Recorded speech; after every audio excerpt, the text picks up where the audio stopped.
Três livros versus três HQs disputam pelo prêmio de pior leitura de 2023. Eu sou o Versus e você está no.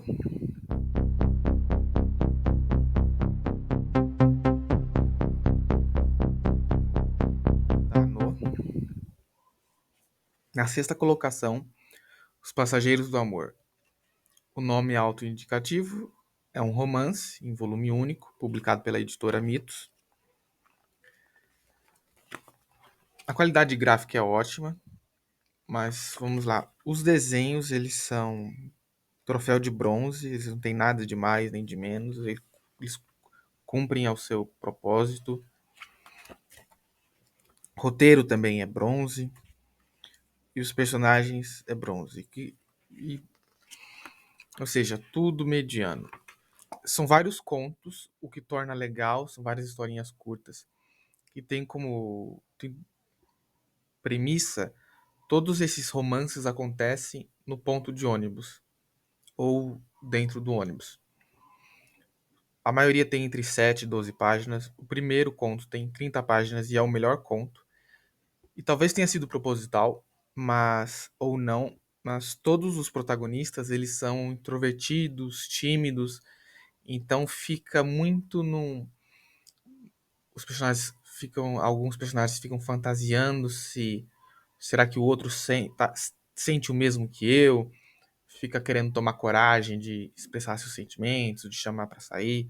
Então todos eles são introvertidos, tímidos, têm essa dificuldade. O primeiro é o melhor, porque tem mais páginas, ele é mais bem desenvolvido.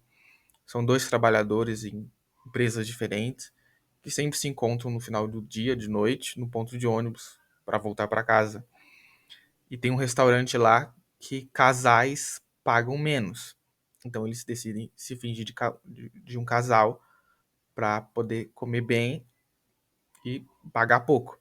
Nessa eles começam a conversar, vão se conhecendo e é desenvolvido um sentimento, sabe, um vínculo de um casal, mas ambos são introvertidos, então eles nunca, nenhum dos dois dá um passo adiante, seja um toque físico, seja ter um encontro oficial para serem namorados, entre outras coisas. Tanto é que tem uma passagem de 7 anos. Aí a última cena são eles no ônibus, o ônibus indo embora, e eles se aproximam pro beijo. Aí corta. E os outros acabam sendo bem mais curtos. De novo, todos os personagens podiam ser o mesmo casal, pois são todos introvertidos, todos têm receios, tudo é o primeiro amor, sabe? E foi uma boa leitura, mas foi uma decepção, porque eu decidi, é o primeiro mangá de romance que eu leio, e eu tava buscando um romance em que o romance acontece. Há três pilares para um romance de qualidade. O casal deve ser atraente, o foco deve ser o romance do casal, não dramas paralelos, o que é diferente de um romance dramático. Mas romance é uma coisa, drama é outra. E o terceiro é a contemplação do beijo. É o beijo ser uma cena que você possa apreciar, porque você ficou torcendo pelo casal. Deve ser algo bonito de você ver, independente se é um beijo mais inocente ou mais de adulto. E o mangá não entrega, assim como muitos filmes que eu já vi ao longo da minha vida. No momento que tem o filme, no momento que tem a cena do beijo, o filme acaba. E se eu digo pra você romance, filme de romance, livro de romance, qual a imagem que vem na sua cabeça? É um homem e uma mulher se beijando. Então não ter isso é um erro muito grande pra mim. E como não é um gênero que eu consuma muito, eu não quero ler coisa mediana. Tem que ser o romance, tipo aquele clássico, que é Dirty Dancing. É um excelente romance, tem música, enfim, eu não tô aqui pra falar desse filme, mas aquilo é um norte de um romance de qualidade. Na quinta colocação é A Feiticeira do Castelo, o primeiro mangá da editora Mitos, depois de muitos anos. Ele é um josei. E ele também é uma decepção e ele se torna uma experiência ainda mais desagradável do que o primeiro, porque são em 4 volumes. Dava para reduzir tudo isso para em 2 volumes, porque ele apresenta muita coisa e não desenvolve. Um Josei é para o público feminino maduro. Então ele foca em 2 gêneros que o público feminino gosta muito: drama, romance. Não tem romance. Eles flertam um pouco alguns casais, mas nunca vai pra frente. E o drama também não é desenvolvido. Temos 2 protagonistas. A, uma feiticeira, a feiticeira, que é uma escocesa, ela é mais velha, desiludida, sozinha, e é incumbido a ela treinar um jovem feiticeiro de 14 anos. E ele é um jovem especial, pois ele tem um sangue amaldiçoado ou abençoado, chamado sangue da justa indignação.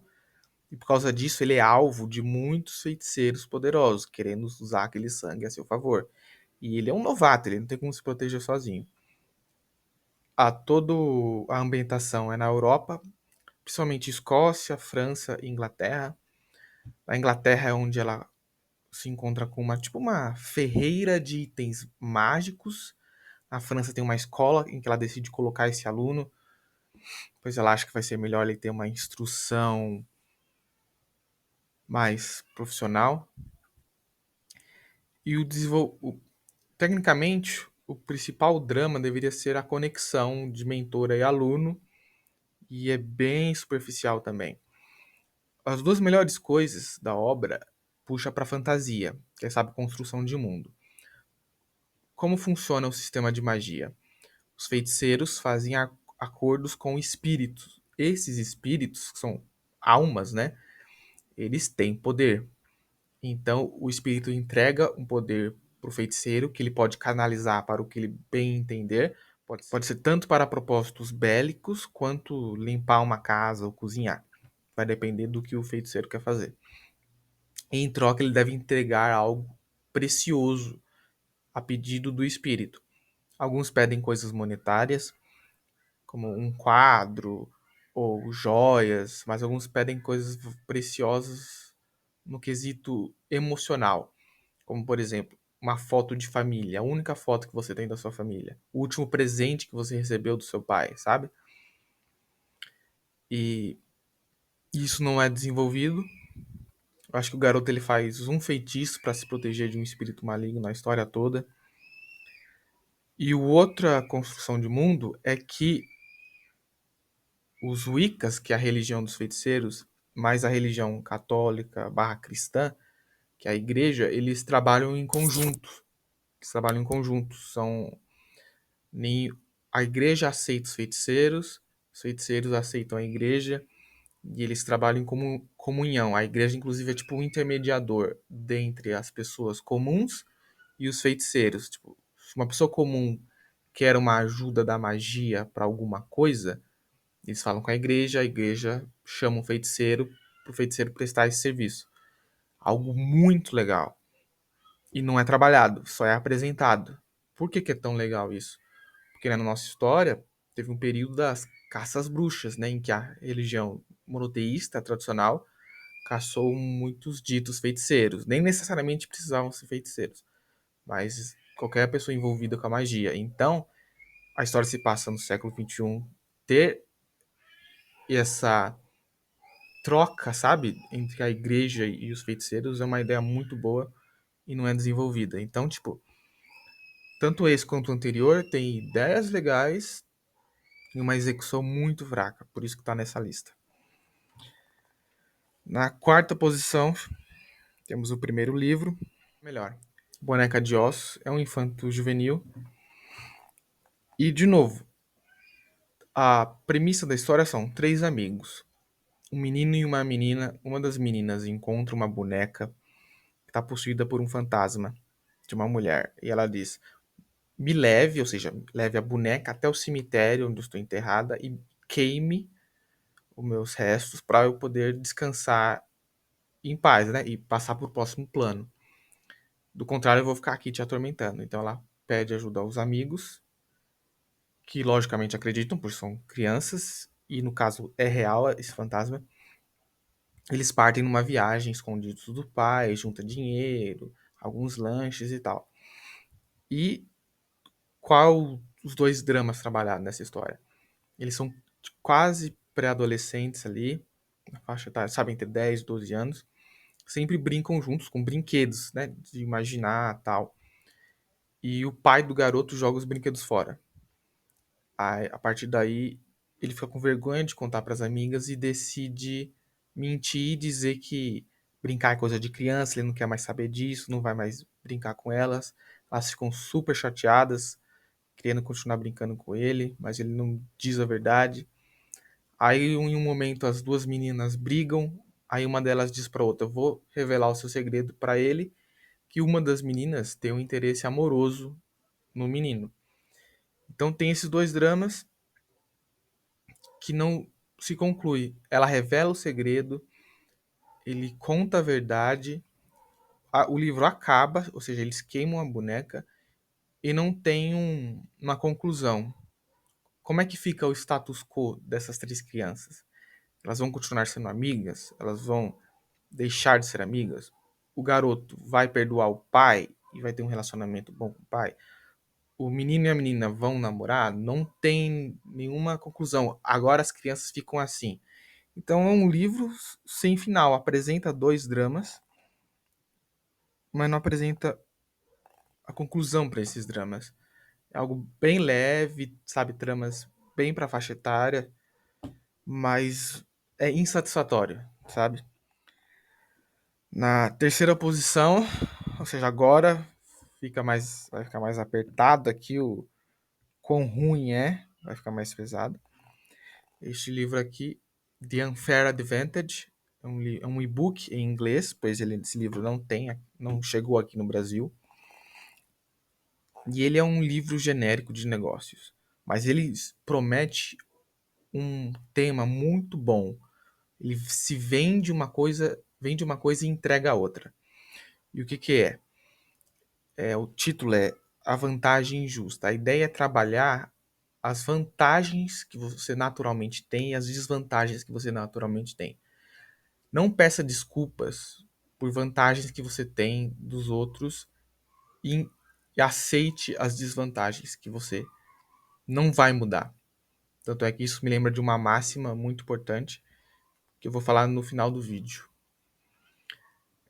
Então é assim, por exemplo, não peça desculpas por ser por ter uma condição financeira melhor. Se você tem dinheiro, use o seu dinheiro para conquistar os seus sonhos. Se você tem uma família bem estruturada, uma família tradicional, tem pai, mãe, sabe? Em que os filhos são amados, educados, um lar protegido, não peça desculpas por isso. Só porque tem. Sim, existem pessoas que não têm pai, ou que não têm mãe, ou que na família tem pessoas com doenças psicológicas. Não é porque você não tem aquela desvantagem que você é uma pessoa ruim por usar as suas vantagens. Então, se você é homem, se você é mulher, o que muda a dinâmica se você tem baixa condição financeira ou alta condição financeira, o lugar onde você mora também. Muitas coisas podem te ajudar ou te atrapalhar nos seus planos, entendeu? E ele vende essa ideia, foi por isso que eu comprei. Eu queria. É algo muito bom de se ler. Sabe, se você nasceu numa família simples, é isso daí. Se você nasceu numa cidade com muitas oportunidades, é a cidade onde você nasceu. Mas se você nasceu muito afastado, numa cidade onde não tem nada, você vai ter que se planejar e sair dessa cidade, dependendo de quais sejam os seus planos. Então, tudo isso que eu tô falando, o livro não trabalha. Ele vende isso e entrega um livro genérico de negócios. Então por isso ele tá aqui nessa lista. Muito ruim, uma perda total do meu tempo. A segunda posição, Solitário, de Chabolte. Talvez outras obras dele sejam melhores, mas essa daqui, a sinopse da história é a história. Temos vamos começar pela arte. A arte ela é bem simples, não tem nada de mais nem de menos. Eu senti falta de cores aqui para melhorar, sabe, o aspecto da história. Aqui temos o protagonista. Tá Tá bem desenhado, mas é bem simples. Um garoto, ele nasce com deformado, ou seja, basicamente ele acaba sendo muito feio, ele não tem nenhuma doença propriamente dita. E os pais, acertadamente, decidem educá-lo, criá-lo isoladamente em um farol, para protegê-lo do mundo. Então ele nunca interagiu com ninguém além dos pais. Antes dos pais morrerem, o pai deixa toda a fortuna dele para um barqueiro, para o barqueiro sempre deixar provisões na ilha uma vez por semana, ou seja, comida e itens de necessidade básica. Então, no início da história, o barqueiro tem um novo assistente que questiona o que está acontecendo, o que eles estão indo fazer, e ele conta isso. Eu sou um homem honesto, eu tenho todo esse dinheiro, eu nunca peguei nenhum centavo desse dinheiro para mim. Eu pego esse dinheiro, compro as provisões, deixo na ilha. Depois as provisões somem da costa, porque foi o protagonista que pegou. Então ele leva tudo isso para um protagonista. Ele nunca viu o protagonista, nem o protagonista viu o barqueiro. Então o rapaz questiona: se ele vive sozinho nessa ilha e também não sai daqui, o que, que ele faz o dia todo? A HQ se chama Solitário. Nós temos um homem morando em completa solidão. E solidão é um tema muito importante, muito forte. Você pode abordar a solidão pela psicologia, pela sociologia, pela psicologia, sociologia, pela espiritualidade. E a solidão não é abordada na história. Isso poderia abordar, inclusive, a solitude, que é o aspecto positivo da solidão. E não entrega nada. E também nem serve para ser um vislumbre da arte, porque apesar da a arte ser competente, ele desenha três coisas: o farol, o mar e a gaivota.